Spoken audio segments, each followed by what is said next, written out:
You talking to me? It's gonna be legendary. Louis, I think this is the beginning of a beautiful friendship. Ho, ho, ho, ho, ho, ho, ho. They're here. All right, Mr. DeMille, I'm ready for my close-up. You're listening to Natalie Lipka and Wayne Frazier on Hollywood Close-Up.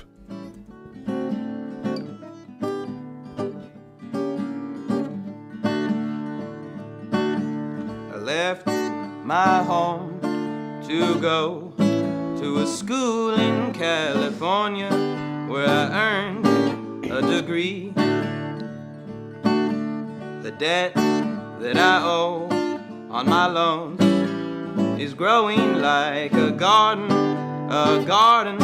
full of weeds. Now, on my own, I have thrown myself into a city of angels. This is Hollywood Close-Up. I'm Natalie Lipka. And I'm yours truly, Wayne Frazier. Yeah, you are.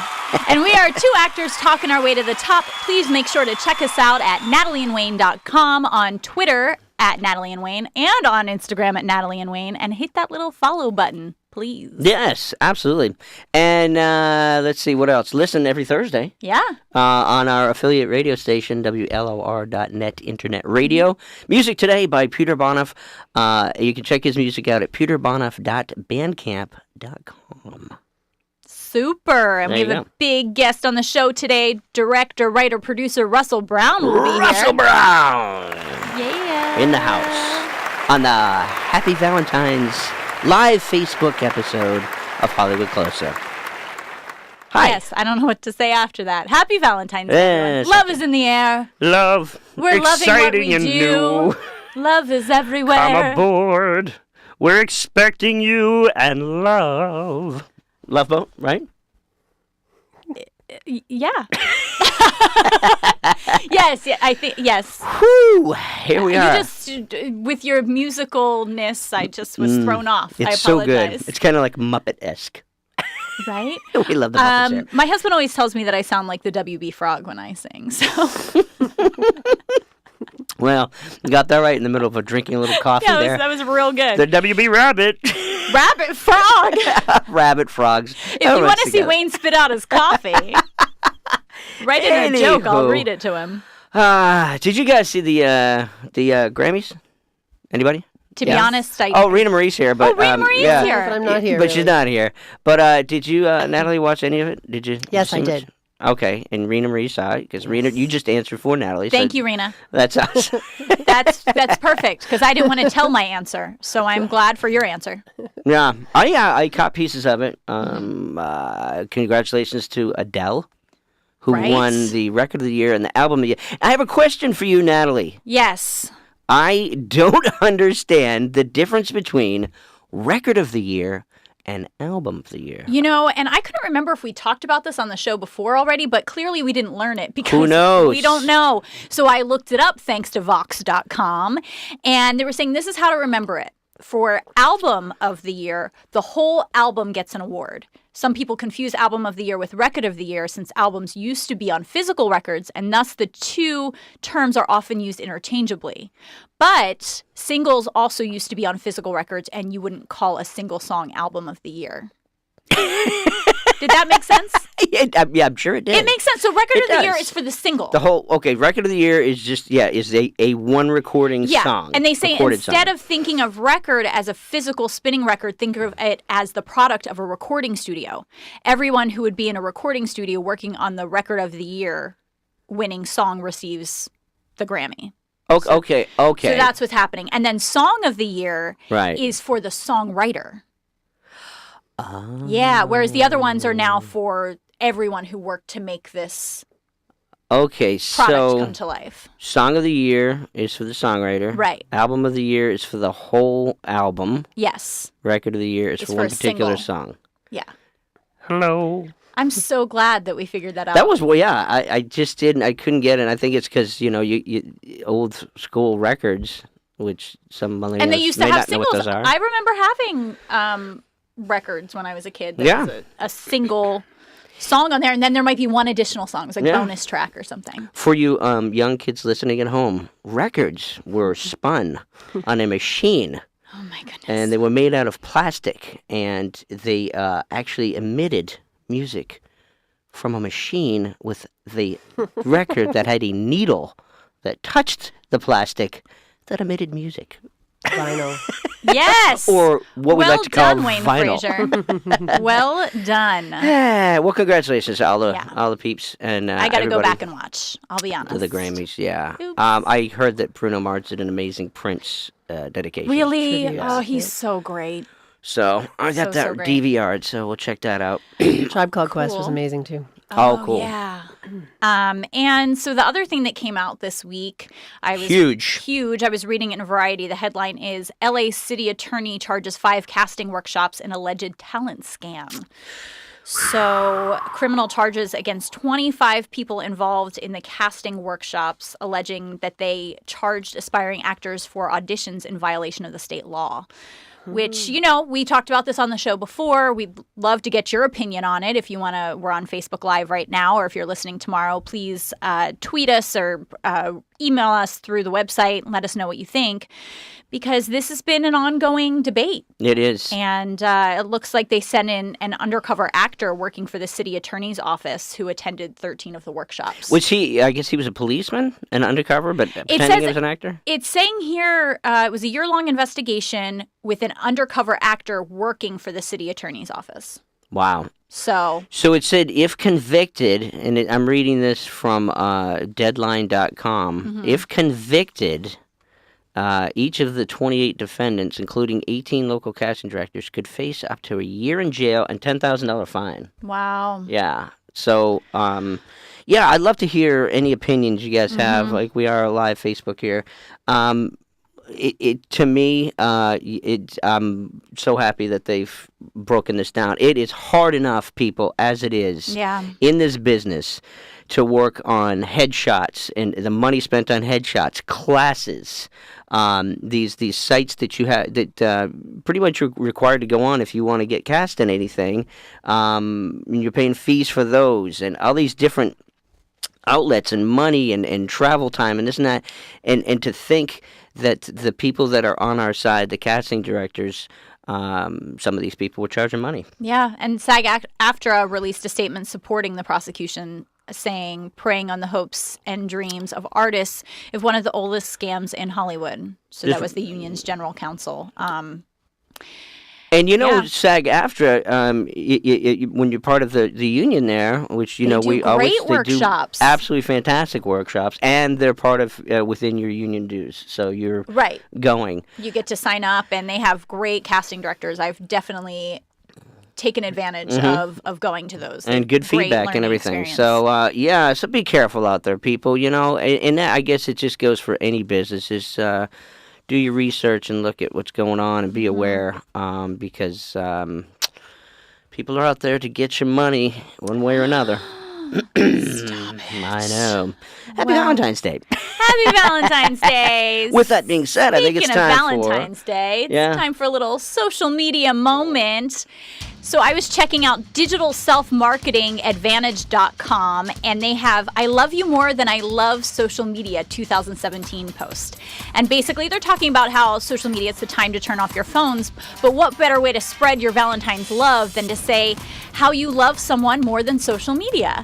And so one of their things was, I love you more than the social web loves cats and bacon. I love you more than Chewbacca Mom loves to giggle and go. I love you more than James Corden loves carpool karaoke. So I thought that was really cute. So basically they're saying, tweet that and then go be with your loved ones. But share the love on social media. Because also Barack Obama was sharing the love. I was reading on Telegraph.co.uk. He tweets a romantic Valentine's Day message to Michelle. Did you guys see that? Mm-mm. Oh, it was so sweet. I saw Michelle's picture to him. Oh, okay, yeah. Very sweet, but I haven't seen his to her. He tweeted first, Happy Valentine's Day, Michelle Obama, almost 28 years with you, but it always feels new. And then her response was, Happy Valentine's Day to the love of my life and favorite island mate. And then it's their little feet Their little in the piggies, sand. yeah. So super cute. Yeah. Happy Valentine's Day. And also I wanted to say, check out this new web series. It's called Girls Who Hike. That's girls with a U and a Z, just so you know. It's super funny videos from Genie Entertainment, and I love it because it captures the Hollywood hiking experience. The girls go out on hikes and they give each other funny advice, and then they comment on their surroundings, like the dog poo that so many people leave behind instead of picking it up. Runyon Canyon. Yeah, you know, it does happen. So check it out on Funny or Die. It's Girls Who Hike. They are a great example of taking your career into your own hands. So love it, man. That is my little social media moment. Well, that was spectacular. Oh, go on, will you? And now it's time for some not so quick and quirky news with Wayne Frazier. So, the Lego Batman movie, to no one's surprise, wowed the box office this past weekend as 50 Shades Darker and John Wick Chapter 2 filled in the number 2 and 3 spots, respectively.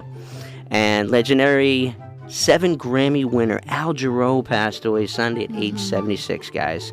The jazz singer, he toured constantly for his 50-year-plus lifespan, entertaining old and new with his soulful yet powerful voice. Condolences to family and friends. Rest in peace, Al Jarreau. Great music will be missed. And finally, that's all I got here. Have a great Valentine's Day, guys. Enjoy yourselves. Be careful.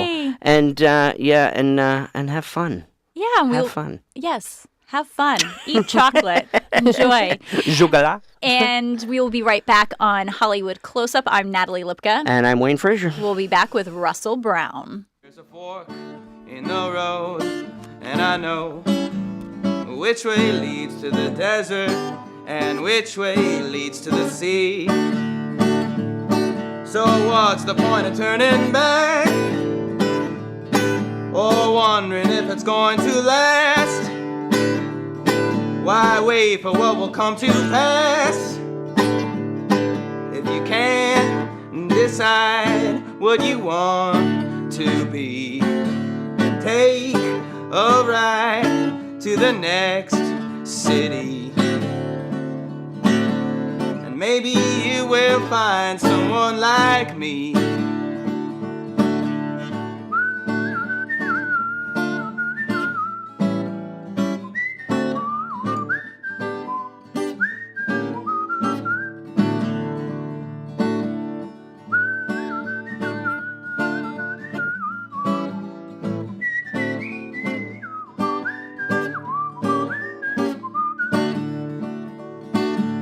Spend my time on the grind, working any job I find, surviving on minimum wage.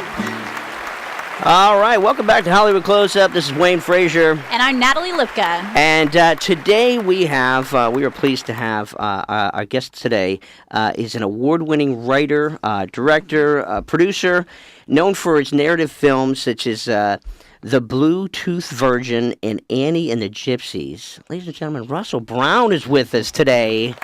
Hello, good sir. I love that music you guys were playing before. That was fun. That was a guy, a friend of our musician that we know, Peter Bonoff. And Yes. So we're glad to have his music today. It's fantastic. Yeah. How the heck are you? What's going on? Great. Everything's good. Yeah. You're busy. I was just outside getting, the news feed and just feeling like, oh God, I can't wait to keep it out for a little bit. We're gonna let that stay out there. Yeah. That energy can stay out on that road. Absolutely. Keep that away. That's because it's technically. Do you do a lot of social media stuff? Are you on the? Yeah, I mean, I try to keep it in its own little box. Yeah. You know what I mean, and so it doesn't sort of take over the whole day. So it's like a constant feed. And it kind of has, in a way, on Facebook, hasn't it? Since things have transpired. Yeah, for sure. I mean, it's funny. There's this thing on Facebook now where people are trying to encourage people to post art. I had a friend who was doing that. It's like every day post one piece of art to kind of like counterbalance the amount of news and opinions about, what's going on in politics as just sort of a foil. Yeah. I think it's actually kind of, and when I see those things that people are posting, it's like, it is like a breath of fresh air. It really is. Yeah, you do see that, and that's the thing I've seen a lot of people say, in the midst of everything that's going on, I'm going to post this instead. Yeah. And it's like, let's just keep posting that wonderful thing, especially for Valentine's Day, you know? Yeah. Let's spread some love. You get big plans for the Valentine's Day? I have no plans. All right, well, there you go. Yes. Me either. Good. Let's have some plans. Single power. You and I go on a date. We'll go find something to do. Okay. You better make your reservations now. I know. No, we're just gonna go to It's going to be yes, I was going to say McDonald's. Yeah, because that's fun.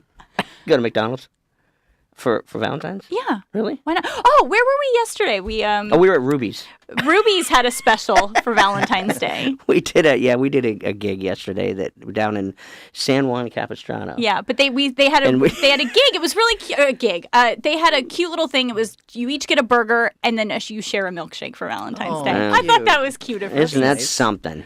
You know. Anyway, so let's talk about Russell. What Yes, the heck? What's going on with you? You're just a busy guy. With new stuff or like previous stuff? Anything, man. You're just all over the place. Well, my fourth feature came out in October, a movie called Search Engines, which is now kind of available on all the streaming services and on Amazon and iTunes and all those places, and it's still playing film festivals. Right. So it has a festival date this weekend, and it has a festival date in March in Philadelphia, and it's played about 35 festivals. Wow. And won about 15 prizes and stuff. That's Congratulations. Right, And yeah. it's such a cool concept, Thanks. this film. It's Yeah. about, speaking of social media, shutting it off, Yes. right? So was that... What a good segue. Exactly, right? That's nice. Here we go. Ready? Thanks, Wayne. Okay, back to Russell.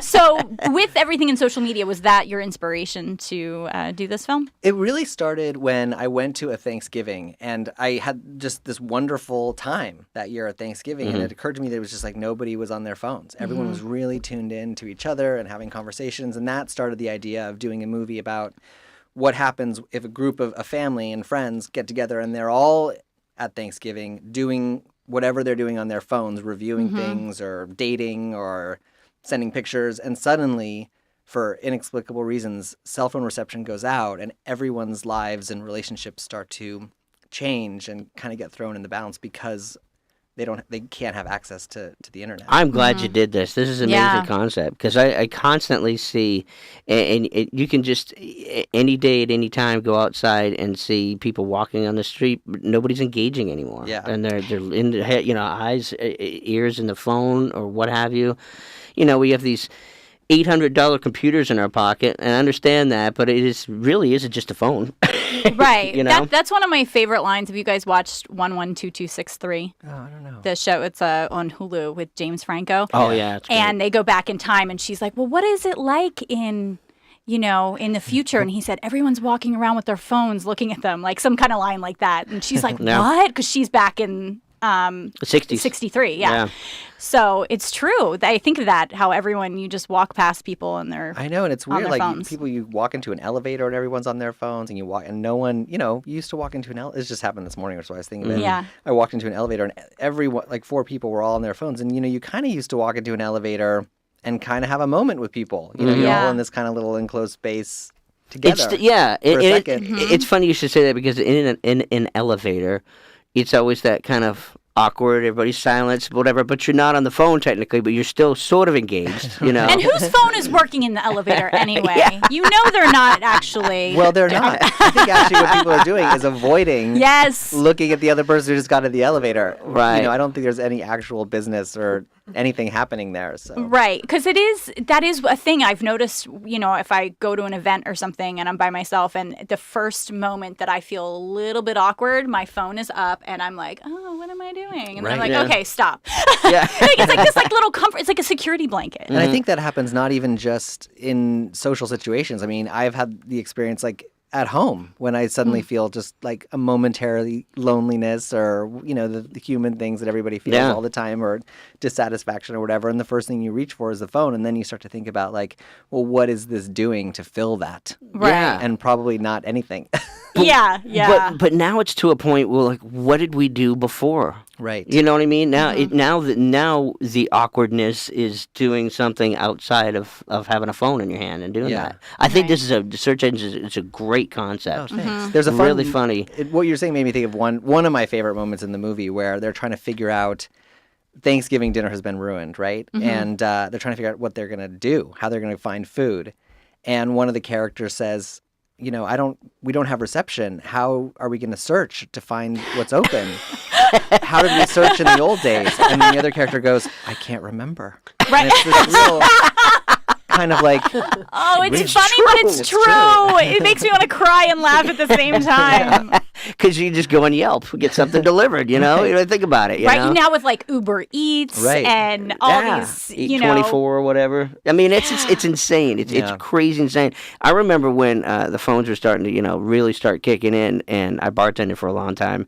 And I remember before the phones, when you're bartending, everybody was engaged, and it was a place to talk and meet and be very social. Now you just go into a bar, test yourselves. You people don't test it one time. Go in there, and even tonight would be a great night on Valentine's. Yeah. Go in there and see how many couples are just engaged in conversation, or is one kind of checking the phone, or you know what's going on with that. I think that would be a great experiment. Yeah. When I've been waiting tables, I've said to them, I've been like, "Are you guys texting each other?" Yeah, like just to like get them out of it. Like you're allowed to talk to each other. There's one couple in the film, the couple played by Natasha Gregson Wagner and Barry Watson, who are actually married in real life. Okay. They both have spouses who are obsessed with their phones, and in the movie, they kind of end up getting together, bonded over this kind of mutual understanding of being married to someone who can't get off their phone, and there's a shot where they walk off together and they put their phones down and they sort of go off into the sunset together. Nice. Yeah. And you kind of have really high hopes for them because it's like... Right? Yeah, put your phone down for a minute. Yeah, people put your phone down for a second. Yeah. But reconnect, everyone. Yeah, but that's a hilarious. I love it, and you're winning awards all over the place for that one. Yeah, it's doing great. That's Congratulations. awesome. Yeah, I love the twists you put in your screenplays. When you sit there and go, I'm going to write a narrative. What is it where do you go in your head to go, okay, do I find something that's happening today, or do you go back in time and go, okay, this is something that might have happened, or where does your mind go to write these narratives? It always just starts off with curiosity, and I've made documentaries too, and it starts off with, I'm interested in something. I'm interested in an issue or a type of relationship or a character or a situation or in search engines it was really kind of like a social phenomenon, and then once you sort of start getting curious about something, the world and the characters kind of start to naturally just kind of emerge, as you just write scenes. Like I'm a big believer in like just writing stuff or talking and getting stuff out, and 98% of it is usually bad and usable, but then you get some stuff that's good, and that's how it's like a puzzle for you then. You're kind of putting, okay, this works here, this doesn't. You're constantly switching stuff around, right? Yeah, you're just kind of being free. Yeah. That's one of the start of a movie is kind of fun because you're free, you're totally free to do anything. Are you more on the side of writing character driven or story driven? I mean, I know it's obviously like I said, a puzzle and it comes together. Yeah. But sometimes you'll see emphasis more from certain writers or directors or I don't know. I mean, I think generally I kind of have the story fleshed out, like what's going to happen in each act and what the characters are going to do before I've gotten really into the characters. And then the characters come alive more as I start to like just write scenes about them or write scenes of them interacting. And a lot of times those scenes don't even show up in the movie. It's just scenes to get to know them. Are you writing your characters based on certain actors or people that you think would fit perfectly in those roles, or are you just writing it in a general consensus? It's usually it's before, in the past it's always been that way, but now I'm actually working on a movie now where I totally have the actors I want on my mind. Fun. And it's different actually a little bit, but it's kind of good. Yeah, because you can kind of play with, you go, okay, like if you did Arnold Schwarzenegger, you have to get to the chopper at least one time. Yes. Come on. Yes. And so you're actually getting ready. You're working on your first television series. Yeah. Well, I've written a television series. Okay. And yeah, that's pretty exciting. It's great. I'm working on it with a great producer, and it's an era of history that I'm really fascinated by and that I think is really interesting and hasn't been explored in movies and television, and that has some really amazing characters. It's super fun. And writing things in an episodic way is really, it's different. And it's I was just saying, cool. How different is that, comparatively speaking? It's different, but it's also, it's a nice challenge, So... Because you got to wrap everything. I mean, depending on if you're doing it individual, single episodes, or if you're doing it as a series and continuing on, you kind of have to. Everything has to kind of wrap up a little bit in an episode.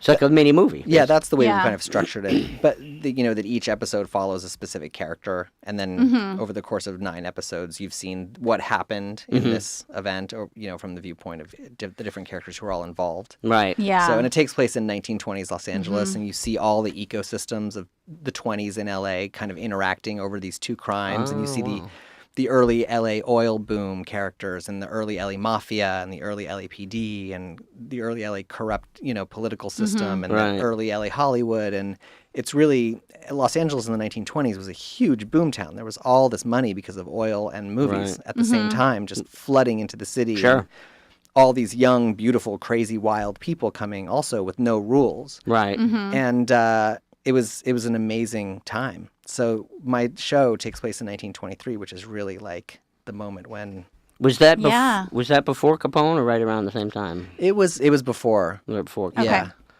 So everybody's still talking like this, see? Yeah, I got to talk real fast. Yeah, that's going on, see? It's the flapper time. Yeah, period. yeah. Little Charleston. There we go. Yeah. That's it's exciting. definitely in. that Prohibition era. Yeah. That's awesome. That'll be exciting to see Los Angeles in that time period. I feel like there's a lot of things that you see New York and East Coast in that time period, but not Yeah. as much in LA. So Yeah, I think it's going to be great. Yeah. I think so. Well, you got to keep us posted on that All right. for sure. Sure. And so you have done documentaries, you do narratives. How is that process for you? Is it interchangeable as far as how you approach the different films, or? I mean, besides you're not writing, the writing is different. But. Yeah, it's a really different kind of editorial process. I mean, you're dealing with sort of a different way of kind of approaching the material, because you don't really have the screenplay is like a blueprint, so you're sort of following that along, assembling the movie. And with a documentary, you don't really have that kind of blueprint. Right. But the documentaries I've made have all been about people that I knew and that I really liked. Yeah. Yeah. So it's not. I think it's in some ways that's a different.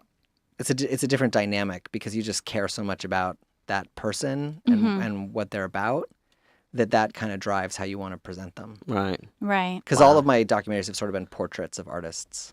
Yeah. Right. One being Karen Black on Black. acting that you did. Yeah. So I did Yeah. a full length sort of educational documentary about Karen Black's approach to acting, and how over 200 films and 50 plays, she had developed her own method about how to approach a role.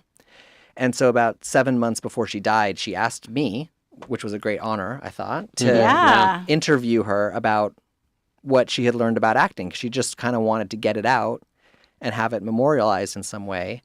And we sat for 2 hours, and I asked her questions from when you first read a script, what do you look for in a character, all the way through her whole process of creating a role and having a life as an actor. And so that's what that film ended up being. Yeah. That's like an acting class right there. That's what I was going to say. That's insane. That's a gift to actors. It's a gift but it's also very much know? about the creative life. It's also, it's great for actors, but even people who are filmmakers or writers or, that have seen it, it's really inspiring about, when you're living this life of, it's always ups and downs, I think. Right. And Karen particularly had that kind of career. She had a huge rise to fame early in her career and was nominated for Oscars and was really one of the, A-listers of Hollywood for, 5, 6, 7 years. And then her career totally transformed. And it was I think she came to a real philosophy about how do you continue on, Right. and what do you do to stay creative and stay relevant and still be passionate about what you do when the circumstances have changed. Right. Right. And it's important to share that story. Yeah. Yeah. And that's happening today. I mean, So many people. Yeah. We've had different actors on the show who, go through that process. Every so many years, the industry changes, things change, you change. Yeah. And you have to figure out how to adapt. Yeah. Basically. And I think one thing that really comes through by the end of that that piece is her passion. Her even at 6 months before she died was still was passionate, loved communicating, loved working, loved acting, loved being an artist. Yeah. And it's inspiring to see someone who still has that at that point in their life. Betty White. I mean, still rolling. Clint Eastwood still going. Love it. If it's in you, it's there. And yeah. Agreed. So, well, We're running out of time, as always. It always happens. It always frustrates me every time, but it's happening. So before you go, we do like to play a little game with you. Okay. It's called Hollywood Close-Ups. I've been warned a little bit about this. Yes. Oh, good. Dun, dun. All right. Well, then this is going to be real fast. Okay. Hollywood Close-Ups quick and quirky game. Yeah. You just answer a few questions and no big deal. Okay. Who are your ideal TV parents? Right. I actually had a little... No. Stop. I actually had a little trouble with it because I never really watched a lot of like television shows when I was growing up. Well, it could be film, It can too. be, yeah. Anybody, yeah. Or just actors. I mean, or- I love Captain and Maria from The Sound of Music. Oh, yeah. Oh, gee, I that's want a new the one. Captain and Maria. That's a new to be my one. parents. I could see that. I want to sing on that hill. Yes. Yes. So, Because so the if hills anyone- are alive. they are. I love that. So if anyone on Valentine's Day, that would be a good Valentine's Day date There too. you go. Right? Just Good go on to the know. just go on the hill by the Hollywood sign. Hey, I'm the captain. Who's the captain now? Yes. Yeah. That strong but sensitive father and that artistic, life-giving mother That used Love to be it. a nun. that used to be a nun. Yeah. Sign me up. Okay. Beer or Dun, wine dun. is the next question. Beer or wine? I'm for sure on the beer side. On the beer side. I like the way wine tastes, but I get terrible headaches. Okay. Agreed. Yeah. If you were a Muppet, which one would you be? A Muppet. Mm-hmm. There's these creatures. Yes. These Made by know the Jim Muppets. Henson. you don't watch No, TV he or knows. anything. You but know these- who I thought it was Sesame Street. So I had That thought too, about Sesame that's Street. That's where it started. But but the original idea I had was a Muppet was Dr. Teeth. yeah. Oh, yeah. Yeah. I love Dr. Teeth. And the Electric Man. And That I was his also love band. Animal. Yeah. Right. See, it's this whole musician thing. Yeah. You know, we're learning about I want to be you. in that band. In the band. Maria can direct. With, you know. with I do. the captains. And And I don't know where this is going. I don't know. Final question on Hollywood Close-Ups Yes. Quick and Quirky Game. Please. What's your favorite podcast you're on right now? This podcast. Ding, ding, ding, There ding, ding, it ding, is. ding, ding. Yay. My goodness. Russell, thank you so much. Thanks, you guys. You're such just a bunch of energy here. Loved it.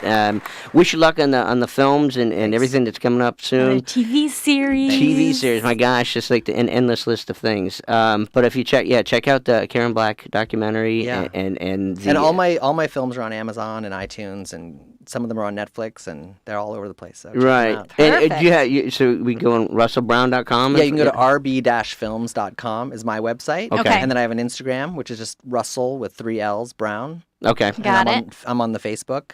The Facebook. On the Facebook. Love the Facebook. Add me. That's Yay. awesome. Speaking of Facebook, thank you guys for being, helping us be live today. Thank you so much, Russell. You come Thanks, back you and guys. see us, huh? And thank you, of course, to Peter Bonoff. It's peterbonoff.bandcamp.com. Thanks again for your music this week.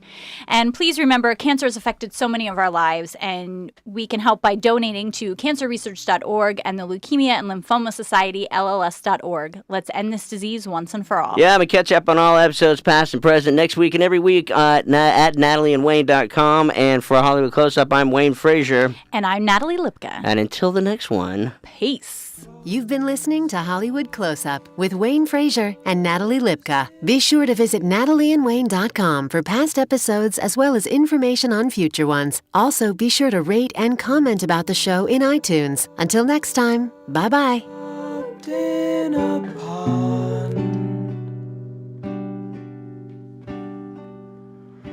Ripples in the air.